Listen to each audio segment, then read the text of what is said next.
Fortune is not always black and white. We may have like 3 offers in 1 year and then followed by some divorce or sudden loss. But still you are able to name this. Like in this summer, we had to close 2 businesses. Imagine you have details about these fortunes.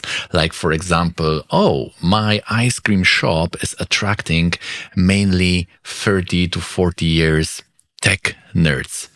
And it's only in the summer when they are coming. So then you know, oh, maybe I have to close for a winter and let's make it super techy inside like a Tesla car. To get all those details for your own life, what's better tool than these 12 boxes with signs and planets in them? If this ancient map has any utilitarian use, then that would be definitely top 5. But then you registered on Viveka Jyotisha software, you put all those details and you see, oh, this is not so easy. These 4 people, they all had accidents, but it's nothing in the 9th house which is repeating.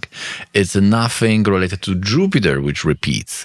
So is it not working or what's going on? Or maybe you took the best years of your friends or your family or maybe yourself and then you see those periods and they are not related to this 9th house or Jupiter. We'll be going through 4 extreme mishaps examples because they were like plain accidents, and then I will show you what rules doesn't work and which rule I have found to be repeating on all those 4 examples. We will go through 4 extreme stories, the plane crash, so there must be something there. This is why we are taking those extreme cases. Let's imagine you are testing some medicine, so you don't want to test on people who are like 10% cold. You want to really have some sample cases of people who are really ill, because then you have no ambiguity. Yes, this pill has made it. We'll go through popular approach. We'll see it doesn't work.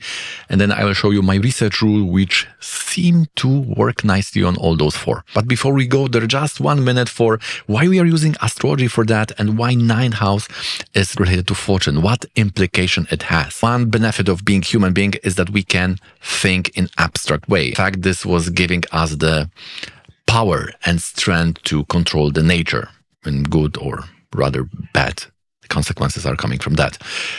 Machines are also outcome of this abstract thinking and categorization. If we see patterns, then we can make a very effective changes in our life. Therefore, they are so popular. For the internal patterns, the branch psychology and psychologists are using those internal patterns to heal you.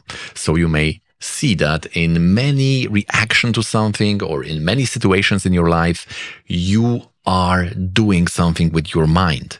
And this is repeating. And because it's repeating, you can do something with that. You can name this, you can find the tools, and then you can help yourself. This is the branch of psychology. Now, some crazy people are thinking that there are also some external patterns that they are repeating. There are cases like, oh, when I start the business, it's always this problem is coming up. It's not once, twice, it's like 4th time.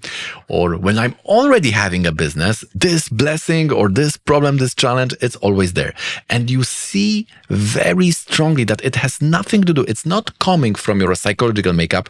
It's something like independent, as if there is some karma there. This belief is getting stronger when you finally draw your chart and you see exactly this thing which you were suspecting. This experience is making you seek, and then you find astrology and people who are studying external patterns or karmic patterns. These are astrologers. Now about the 9th house, why it is showing our luck and what implication it has. Because there is a philosophy built in those houses, meaning plans, meaning and so on. For example, 9th is about the past, 5th is about the future. Therefore, 5th is children, 9th is our father. Father is coming before us, so everything before us is the past. 9th house is showing the past. And 9th is also showing our luck, our fortune. This has implication. What we were doing in the past, that has creating our future, our fortune also. And this is the axiom of reincarnation. Now you see, reincarnation, Vedic astrology, all they come from the same source, and basically they have the common philosophical start. Now, 8th house is quite interesting because it is showing you had to pay for something. Because if we move in the world, there is exchange of energy. It's 2nd house, something we get like a food, and 12, we have to pay for it. And if you didn't pay in the past, you collect the debt. 12th house, so something you need to pay, something you need to lose from the 9th in the past. It's 8. Interestingly, 8 is also 2nd from the 7th. So it's like something from other people or from otherness. So you took something from otherness, from other people or some resources which were not yours, and you did that in the past. You should pay for it, you didn't. So now it's time to pay. Therefore, 8th house is showing that debt. So the 9th house, about the fortune, and this remnants to pay are in the 8th house. But in today's lecture, we are only focusing on the 9th house. Right, so we have 4 examples and they are all showing the same mishap. And this should be seen in their charts. This is what astrology on the YouTube is showing, right? Just take the house, take the planet, maybe nakshatra, and that should be very clearly there. So we have some expectation, we have some understanding. What could that be for? Accidents, it could be Mars and Rahu, Ketu. These are the planets. Sagittarius is the sign. 9th house is about the fortune. And 6th house may also show the house when it comes to accidents.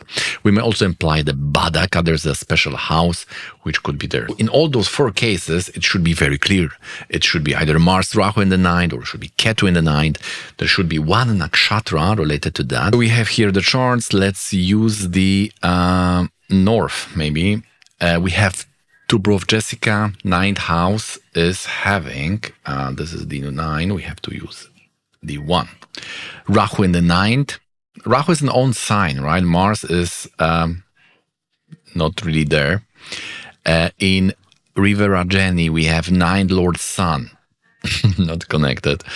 Annayantar, we have Moon and Rahu. There is connection here. This is the strongest one because we have Mars and Rahu connected, so it's there. In John Denver, we have Mercury Ketu in the 9th house.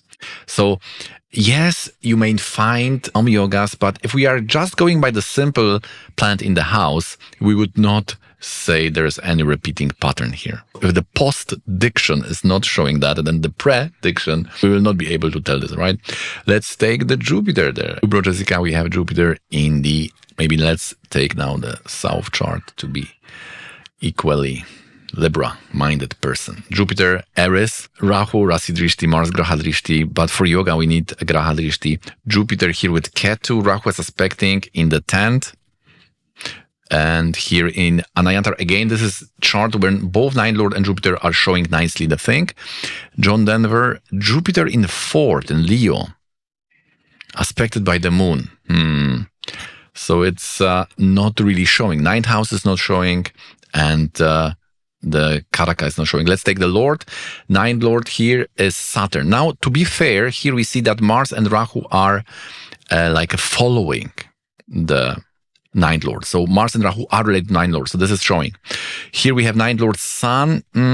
Not really there. Here again in Annayantar, we already did that, Jupiter and Rahu. So 9th Lord is related to the accident yoga. And in John Denver, we have Saturn in ascendant with the 7th Lord Mars. So Lagna would be canceling maybe. We did that already. And 7th is about relationship. So it's very hard to find any pattern. I mean, at least in those easy way. So imagine you have to predict now something for yourself, then you would be lost. Because if we cannot reverse engineer it, then it is impossible to do it. Therefore, if you are starting to doing examples, you will see that the simple astrology, which is taught on the YouTube, like this transits of planets in the signs or placement of planets in the signs, this is not really working in a way it is marketed. If we want to make it useful, we have to find other approach. Now, if we take nakshatra, we have Rahu in Purva Bhadra, Saturn in Mula, Jupiter in Bharani for the first case. Second case, Sun in Ardra, Jupiter in Uttara Falguni, nothing repeating. In third case, Jupiter in Satabisha, Rahu in Revati. In fourth case, that Mercury and Ketu in the ninth, it is in Uttarashada, Ketu is in Shravana, Saturn is in Mrigashira. All are different. There is no one nakshatra which is showing those cases, not related to the ninth lord or Jupiter. So imagine you are doing some nakshatra. There are so many nakshatra workshops, and so many people are very attracted to nakshatra because it is bringing that literal type of predictive system, like having an image of something which is having the detail and is very simple, like tarot. Therefore, it is very appealing, but we can see here, when it comes to usefulness, it's not really there, at least on that level. Nakshatra have their use, but not in this way, when you can say, yes, this nakshatra is bringing the accidents. It's not showing up here. Maybe in the different system. Maybe you can use Taras, Sarva, Tobhadra Chakra, or other systems, but at least not in that way, which is again marketed on the YouTube. At least we did some negative progress. We see what it's not working. Let us now try to approach it from the house and lordship point of view, because I want to know, right, what is my luck? Where is my luck? Where is my problem with the fortune? And how I can attract those things which are good for me, and how I can avoid those which are negative. Let's do it methodical, and let's try to find something which is hiding here in the jungle of dispositions. Let's see the Lord again, ninth Lord here. Rahu is in the house, so we should take the Saturn in the seventh with the 12th Lord, second Lord. We have 7, 2nd, and 12. Here we have ninth Lord in the seventh, and there is nothing there. Here we have ninth Lord in the 8th. And in John Denver, we have a ninth Lord, Saturn, in the ascendant with the 7th Lord. So is it 12th Lord, right? Because we had the 12th Lord. In here also, this Mars is 12th Lord. 12th Lord had to do with travels. So can we say that the 12th Lord is the thing? And maybe it's about the 8th, because here we have in the Annayantar, we have the 9th Lord in the 8th. And here also in Jessica Dubrov, the Mars is in 8, which is having this Kartari. But we have 8 lacking in John Denver case and in the Jenny Rivera case. So you see, you have to find something which will fulfill all the cases, because if it's even one, if it's lacking in even one, then it's not that. Neti, neti. So we will be eliminating that. Neti, neti we are doing here. Only house, you can see 12, it's not there in Jenny Rivera, right? And also it's not super clear in Annayantar, right? We don't have this 12 thing.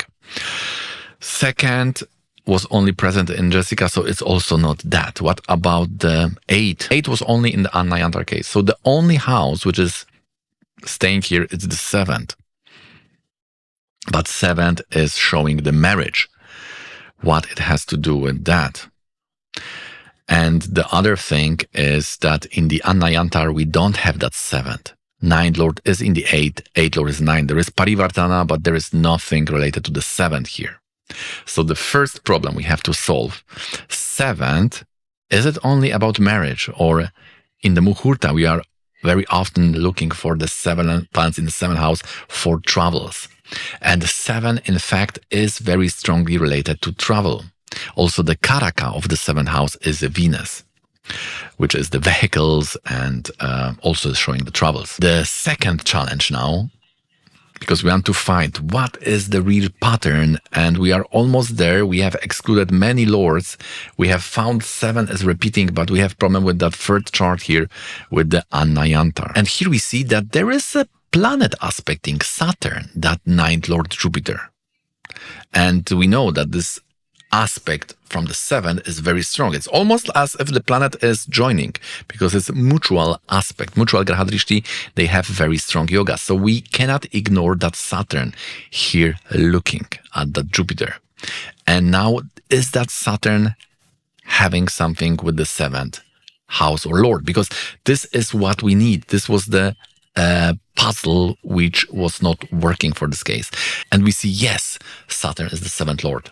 So we see in all those cases, the 7th house was there. By the way, if you like to analyze those in your chart, those places of fortune, misfortune, and the periods and the remedies, you may consider booking the consultation, and the link is in the description. Is it enough? Because if you are looking for a city where you have a latitude, the latitude is not enough. You also need to have longitude. So what would be longitude to that rule? We have found the Lord, the house, the 7th. Now we need to find the planet. Then we will be able to, at least on the two-dimensional plane, we can find that point, that intersection. And for this, we are taking Venus. Now the question is Venus really afflicted, right? We can, in Viveka, find all those places which are afflicted by malefics, by Papakartari Yoga, by the Drishti conjunction, combustion, Yudha, and so on, and you will know which are really afflicted. So here we can see in the first chart in Jessica Dubrov, you can see that Rahu is aspecting the Venus and Saturn. So Venus is afflicted. In the Riverajani, Venus is between Saturn and Sun, and in the 6th house with Badakesha. This is very strong accident yoga here. In Anayantar, we have Venus between Sun and Rahu again, so again Kartari, and Mars is afflicting Venus. And in John Denver, Venus is really afflicted here. Almost all malefics, Mars, Saturn, Rahu. And so 3 malefics on that Venus in the 7th house. Also house-wise, the placement of Venus is not the best. Here is Parivarana to the 12th. Here we have Venus in 7, so 7 and 12 is like going away. Here we have 6 with Badakesha, and here we have 10, which is Maraka to the 4th. 4th is about the vehicles. So in house-wise, it's also anti-vehicle, anti-journey,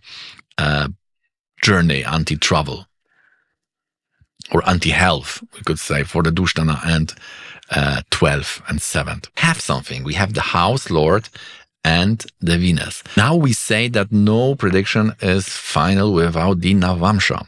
So maybe let's go to the north now. What we have in the Navamsha related to Venus. Dubrov Jessica, Venus is in the ascendant. Nothing. Here, Venus in the 9th. In Anayantar, Venus is in the 12th. Wow, okay. Also, in all these cases, I have found that Jupiter was related to the 12th house because Jupiter is luck and also misfortune. Like here, you will have Moon, the 8th lord with Jupiter. 8th lord also is a house of the mice in Navamsha. In John Denver, we have Venus is lording. So this Anayantar, Venus in 12, here, John Denver, we have Venus is fine. What about Jessica Dubrov, right? We have here, Venus is in 1st, so we need to, Venus is in own sign, so we need to take the Uchanat. Uchanat is Jupiter. This is a special rule. If Venus is in own sign, you are taking the Lord of Exaltation, which is Jupiter or Ketu. Where is Jupiter? In the 12th. So this is confirming if you find something is not working and then there is an exception, and that exception is exactly in that house, this is like even stronger. This exception is even stronger than the regular. And here we have Venus here, and Mars is having the trikona. Mars is important because it's 12th lord. So that Venus is working also for the 12th house. In the negative way, Venus may be cause of some serious mishaps. So in all cases, we have 9th lord related to the 7th. It shows your fortune will be related to travels, planes, or marriage. So then look for Venus, because if we know it is related to the travels, so how are the travels? That is the question. So therefore, we are analyzing Venus. Venus was heavily afflicted in Rasi chart. Then, what is the intensity of that affliction? Is it touching the peripheral places? What are those? In the Navamsha, this would be 8 and 12. In all 4 cases, the Venus was related to the 12th house. can see we are onto something. And you can also expand those pairs, house and Karaka, for other things and study those in the chart. And in the future, we will be expanding that. So stay tuned, and also we'll be looking for the other pairs. In the description, there will be a text with those charts, details, and the events. So you can just copy it and paste it to Viveka, and you will be ready to use it. But if you like to master the basics about the ninth house, we have a lot of videos about this topic. So you can consider start with this one.